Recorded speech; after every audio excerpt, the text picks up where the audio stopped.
ఒకసారి సందర్శించాలి అనేటటువంటి యొక్క ప్రతిపాదనలు చాలా విలువైనటువంటివి. కానీ వాటి యొక్క ఆచరణ కార్యకర్తలు ముందుగా మన ఇంటిలో మనం పూజ జరుపుకునేటటువంటి విధానం విహీనమైంది. అలాగే ఆత్మ దౌర్బల్యం ఏ విధంగా అంటే ఆత్మకి జ్ఞాన ప్రకాశం లేనప్పుడు శరీరానికి సద్బుద్ధులు ప్రాప్తించవు.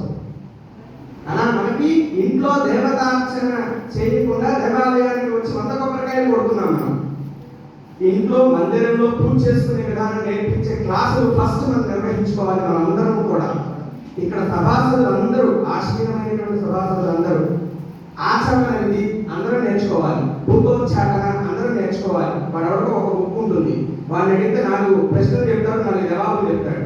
కానీ మీరు ఇంట్లో ఏం చేస్తారు? మీ హిందూ ధర్మం గురించి అనే పదం కంటే మన హిందూ ధర్మం గురించి వారసత్వంలో గత 75 సంవత్సరాల క్రితం అదేదో 40 ఏళ్ళలో పోరాడి తెచ్చుకున్నటువంటిది ఏంటి అంటే మన సాంప్రదాయం, మన భారతీయం. భారతే ప్రతిష్ఠితే సంస్కృతి సంస్కృతి కదా. మన సంస్కృతం అంటే భాష, మన సంస్కృతి ఆశధర్మం. స్వామిల శిఖ కట్టాలి, స్వామిల పంచ కట్టాలి, నేనే ఇలా ఉండడం కాకుండా మనతో పాటు ఆలయాలకు వెళ్ళేటటువంటి భక్తులు ఇలా ఉండాలి, మనం ఇలా వెళ్ళాలి అనే భావన వారికి స్వతసిద్ధంగా కలగాలి అంటే మనం ఇంట్లో పూజ చేసుకునే విధానం. వారానికి ఒకసారి దీపారాధన చేస్తామండి, 3 రోజులకు ఒకసారి దీపారాధన చేస్తామండి, శుక్రవారమే దీపారాధన చేస్తామండి. ఋతుధర్మంతో పొయ్యిని తాగేటటువంటి ఒక పరిస్థితులు ఉన్నాయండి. వారు ఆచరించనివ్వండి, ఆచరించకపోనివ్వండి, కానీ ధర్మం అందరికీ సమానమైనటువంటిది. ఈ చట్టం వల్ల అందరి యొక్క కుటుంబాలు సౌభాగ్యాన్ని పొందుతాయని మనం ప్రతిపాదించి ప్రతి విషయాన్ని కూడా నేర్పించాలి. ఈ క్లాసెస్ ని ఫస్ట్ మనం ఇంట్లో దేవాచరణ విహీనమవుతుంది. ఎందుకంటే భక్తుల్లో ఉండేటువంటి భక్తిని ప్రేరణ చేసే ఆచరణ ఆరపాటితో అభిషేకం చేస్తే వచ్చేటటువంటిది కాదు. నిత్యం మనం లేవగానే సంధ్యావిధి ఎవరైనా ఆచరించవచ్చు, సూర్యుడికి అర్ఘ్యం వదలడం అనేటువంటి ఎవరైనా ఆచరించవచ్చు. నేను చాలా సందర్భాల్లో మన ఆర్ఎస్ఎస్ స్వయం సేవకులు నిర్వహించినటువంటి ద్వాదశ నమస్కారం, సూర్య నమస్కారాలు ప్రేరణ చేసేటువంటి ప్రక్రియని నేను చాలా సందర్భాల్లో తెలుసుకున్నాను. అలాగే జై శ్రీరామ్ అనేటటువంటి నినాదాలు ఎక్కడికో వెళ్ళడం వాళ్ళ స్వామి దగ్గరికి వెళ్ళామని ఒక మంత్రం ఇచ్చారు. ఆ మంత్రాన్ని నేను సాధన చేస్తున్నాను, నాకు మంచి ఫలితం వచ్చింది. స్వామి ఏ స్వామీజీ దగ్గరికి వెళ్ళినా వారు నిత్యం ఇంట్లో పూజ చేయడం దీపారాధన కనీసం సంకల్ప కేశవాయ సహ నారాయణాయ సహ కల పడవేత్యాభి అంటే ఓం నమః 3 సార్లు ఆచరణ చేయండి, భూతోచ్చాటన అక్షతలు వారు శరణం వేసుకోండి. ఇట్లా సంకల్ప క్రియావళి మనం నేర్పించాలి. ఫస్ట్ 5 మినిట్స్ 5 నిమిషాలు మనం ఇంట్లో పూజ చేసుకోవడం ఖచ్చితంగా ప్రతి భార్య భర్త జరిగేటటువంటి ఇంట్లో జరిగేటువంటి అర్చన పిల్లలు చూస్తే మనం క్లాసులు చెప్పినప్పుడు, మనం స్కూల్స్ కి వెళ్ళి బోధించినప్పుడు, మనం కాలేజెస్ కి వెళ్ళినప్పుడు ఆ చెప్పేటటువంటి యొక్క ఆలోచన మనలో ఉండే తపన ఒక్క క్షణంలో వారిలో బీజం అవ్వదు. చిన్నప్పటి నుండి రావాలి. తల్లిదండ్రులు పూజ చేస్తుంటే ఇంట్లో ఏంటన్నా దేవుడికి పూజ చేస్తున్నాడు, ఏదో పుస్తకం చదువుతున్నాడు, ఏడుస్తున్నాడు, ఏడ్చేది కల్చర్ అని మనం భావిస్తున్నాం. కానీ నవ్వుతూ ఉండడం మన కల్చర్ అనేటటువంటిది మన భారతీయం. ఆత్మ సౌందర్యమే శరీర సౌందర్యం. శారీరకమైనటువంటి దుఃఖాలు ఎన్ని ఉన్నప్పటికీ కూడా ప్రాణాయామం చేయండి, మీ శారీరకమైనటువంటి దుఃఖాన్ని ధైర్యంగా ఎదుర్కోగలిగే శక్తి వస్తుంది. అంటే నేచర్ లో ఈ భగవంతుని యొక్క తత్వం ఉంది. ఆ నేచర్ మనలో ఎలా ఎండీకృతం అవుతుంది అంటే ఆచరణ వల్ల మాత్రమే సాధ్యం అవుతుంది. ఈరోజు ఈ ధర్మాచార్య సదస్సు అంటే నేను ఎవరో రాజు గారు ఫోన్ చేశారు. మేము నెల్లూరు జిల్లా దుత్తూరు నర్రవాడ అనే గ్రామంలో బ్రహ్మోత్సవానికి సంబంధించిన ఒక సంశయం వస్తే అక్కడ ధర్మ సందేహాన్ని నివృత్తి కోసం మేము వెళ్ళడం జరిగింది. 300 కిలోమీటర్లు దాని నుంచి ప్రయాణం చేసి రావడం చాలా ఆలస్యమైంది. ఇప్పటికే చాలా ఆలస్యమైందని చాలా భక్తులు వారి యొక్క ఆవేదనని వ్యక్తపరిచి ఉన్నారు. నేను నా మనోగతాన్ని తెలియజేస్తున్నాను.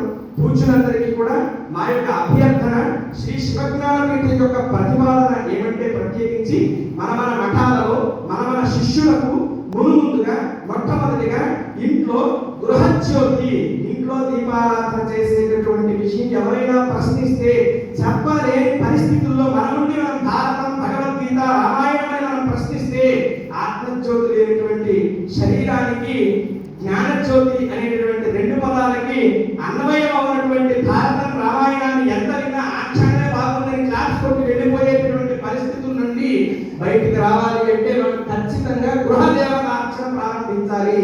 మేము కొన్ని గ్రామాల్లో అది ఆవాడండి అంటే నేను ఆ పేరు చెప్పడం ఇష్టం లేక అది ఆ వాడండి అక్కడికి వెళ్ళకూడదండి అంటే రెండురా నాయన అది మన వాడ కాబట్టి మనం వెళ్ళాలి అని రాముడి యొక్క పటాన్ని తీసుకొని వెళ్ళి అక్కడ సంకీర్తన చేసి వచ్చాను.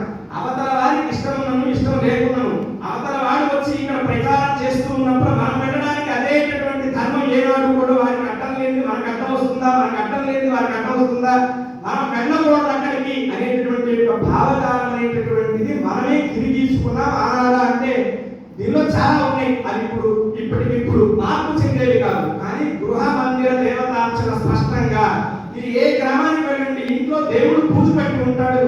మనం వెళ్ళినటువంటి చోట మేము వెళ్ళిన ప్రతి చోట మా పాదాలకు నమస్కారం చేస్తారు, విశేషంగా మమ్మల్ని గౌరవిస్తారు, ఫలాలు ఇస్తారు.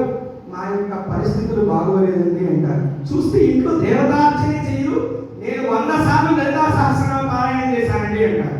వాళ్ళ ఇంట్లో కూడా ఇంట్లో దేవతార్చన లేదు.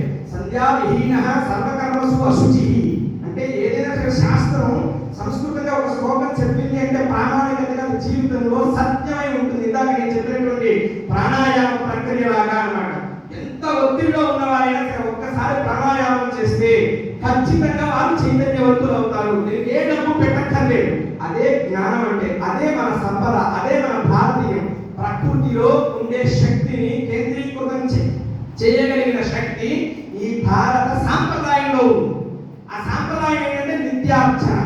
ఆ నిత్యార్చన ఏంటంటే దేవాలయానికి వెళ్ళి చేయడమైనటువంటి పదాన్ని మనం అభివర్ణన చేస్తున్నాం. సామూహికంగా సంఘటితంగా ఇప్పుడు వారు చెప్పినట్టు భవానీ దీక్షలో అయ్యప్ప దీక్షలో ఆ దీక్షల వల్ల కనీసం 40 రోజులు ఇంట్లో పూజ జరుగుతుందని నేను ఆనందపడుతున్నాను. 365 రోజుల్లో ఆ 40 రోజులు నిండుగా బొట్టు పెడతారు, చక్కగా భస్మానికి వస్తారు, కలయ తిరుగుతారు.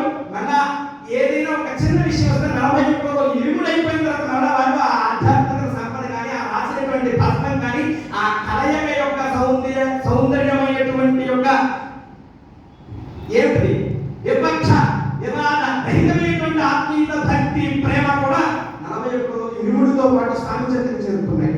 నేను అనేది అలా చేరకుండా మనం ఇంట్లో గృహదేవతార్చన చేసినట్టు ప్రతి ఒక్కరూ దీనికి వర్గ వివక్ష లేదు. భక్తుడు భగవంతుడు, భక్తి అంటే పూజ.